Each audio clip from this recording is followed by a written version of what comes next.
Right now, anything with THC in it is going to be illegal, and you can find these online, and that's the reason why it's such a big issue. And it doesn't have smell like normal marijuana does. And this is by far, because I went and asked detectives what are they seeing the most of, and they don't have any figures about how much it increased or anything like that. But they said that the biggest thing is probably a CBD oil. Now with that, anything really can be used with these vaping pens. You can put a lot of these different drugs in vaping pens and use them the same way. So therein lies the issue. And unless we have reason to believe that that vaping pen or anything like that was used in a crime, we're not going to seize that vaping pen. So there's a lot of times that people are getting away with it. We'll just say that. But this by far is going to be your most used with vaping pens, and it's just essentially liquid THC. Steps taken to address the drug issues in Sioux Falls. We created, the mayor's office created the narcotics crime unit, and those are separate from the regular narcotics detectives. And what these officers do is more of the street level issues. A lot of these managers call in and tell me tips. Hey, we have this going on. These get forwarded to these officers, and they're the ones that investigate those. And it leaves time and a little bit more opportunity for the other narcotics detectives to do a little bit bigger amounts of drugs. So the street level amount of drugs, these are the officers that are doing it. We also added a narcotics detective as well. So about crime-free housing, multi-housing. We have mobile housing, multi-housing. These are the requirements, the basic requirements. And I know we were talking about HUD. A lot of the HUD stuff actually mirrors pretty close to what we have here with our with the Sioux Falls crime-free multi-housing program. So with that, anyone at 18 years or older, we have to have a criminal background check, and no registered sex offenders will be allowed to live on the property. No one with a felony drug conviction in the last 5 years will be allowed to reside on the property. Now, there's an exception for that, is anyone who's successfully completed drug court or who's actually in drug court right now. It would be up to you guys to see if you allow that. So that'd be an exception. Now with drug court, they are subject to drug testing. They have to have a place for stable home life, and they also have to have a place for working as well. So there's a lot of things that are checks and balances with that program. So it's a good program. Also, no one with a felony drug assaultive behavior conviction in the last 5 years will be allowed to reside on the property. Those are your aggravated assaults, attempted murders, all those kind of things. Those that have a little bit like using weapons, firearms, bats, blunt objects. Adequate lighting as determined by the police department. And then also we want the managers or anyone who is working with there to go through the crime-free multi-housing seminar within a year. We give about 3 to 4 of those a year. And don't ask me yet when the next one is, because we haven't determined it yet. We try to get out of the winter because there's a lot of people coming from different places, and I don't want people coming from across the state or from other states in like snowstorms. So it'll be sometime in the springtime. Also, when you have your tenants come in, we ask them to sign they have to sign a crime-free lease addendum. Now, this doesn't take the place of your regular addendums. All that is a crime-free lease addendum. It essentially outlines all of the things that they can't do on the property, otherwise they'd be in breach of that addendum. It covers criminal activity that they can't do, and it also covers essentially all criminal activity. And they're responsible for their actions and also the actions of anyone who is on the property visiting them. Now, if somebody comes onto the property without them knowing and assaults them, obviously they're not in violation of anything. But now if I have a friend over and they're doing drugs in my apartment, then I can be held accountable based off that addendum. And we actually ask people to show them the addendum, and if they agree with it, even sign it even before you show the properties. So that way, after you show them and they come back and they want the property, they'd actually sign it again. And so that way you have two documentation that they understand that they can't smoke meth in their apartment. Because just like the HUD presentation, all the documentation that you can get is really good because they're going to use that in court too. There's also some guidelines as far as doors, locks, lighting, eye viewers. All that stuff has to be in place, and myself or Officer Brady Lewin would come out and do an inspection of the property and make sure that the bolts are, or the screws are long enough, the deadbolt is long enough, all that kind of stuff. And then we also ask about the lift and slide protections on windows or sliding doors. We would just require to have 2 locks on those, and even like one of those like Charlie bars or one of those dowels that are in the tracks count as 1 lock. Because most of them, like a sliding glass door, will have 1 lock. A lot of times they won't have 2. If you drill a hole in the track and put something in there, that suffices as a second lock. There's 3 phases to the program. Management training, that's the seminar. And then there's the survey I'm talking about. So now if you want to be part of the crime-free multi-housing, you would contact myself or Officer Lewin. My number is 605-978-6866. And what we would do is we send you some information about it, and we would do a survey of your property and make sure that you guys are within the compliance of it.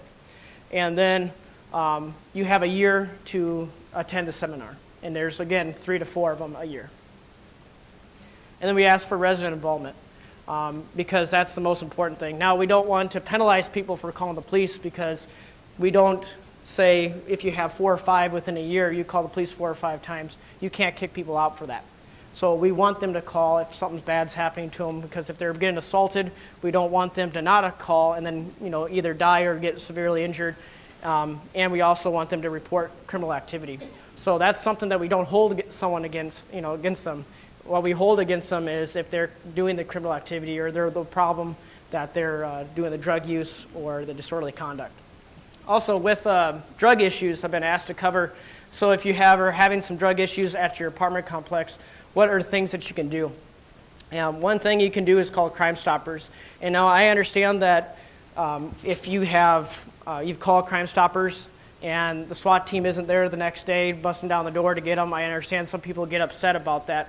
But you got to remember, we have to have all this evidence in order for a search warrant. So just like if someone had a beef with you and they said, yep, there's drugs in your house, we just can't go inside your house and look for drugs, right? We have to have a little bit more than that. So when someone is telling you or you're telling us that someone has drugs in their apartment, it'd be better than, I think apartment 2 has drugs in it, compared to, I think apartment 2 has drugs in it because there's short-term traffic. I see a lot of people doing, hand-to-hand exchanges of money, and it appears to be drugs. It smells like this. All this kind of stuff is a lot better than I think this person has drugs. So those are the things that we're looking at when you're giving Crime Stoppers. And what that does, that gets funneled to the detectives for follow-up. You can call non-emergency line, 367-7000. You're not going to talk to a police officer, you're going to talk to Metro Communications. And they're going to ask you a whole bunch of questions, and they're going to send a police officer out. Say, like, if you had an order of marijuana, which is one of the biggest calls we get to multi-housings, they're going to ask you some questions. They're going to send officers out, and then we're going to try to determine where that marijuana is originating from. Sometimes based off of priorities of calls. Sometimes we're not going to make it there until the whole floor smells like marijuana. We're not going to be able to determine where that smell is coming from. But other times we can say, yeah, it's coming from number 5. And now if you're part of the crime for multi-housing, that'd be something I would tell you, and that'd be something up to you and your lawyers to try to take action on. Special attentions. We can place special attentions on locations. So if we're having issues in a certain location, I can call into Metro Communications and say, hey, I need a special attention for this address for this kind of activity going on. And so our patrol officers get that information, and so that way they can patrol when they have free time in that area and see if that criminal activity is happening. The order is going to be based off of training and experience. I know property managers want police officers to come out, so that way that we're a third unbiased person there, right?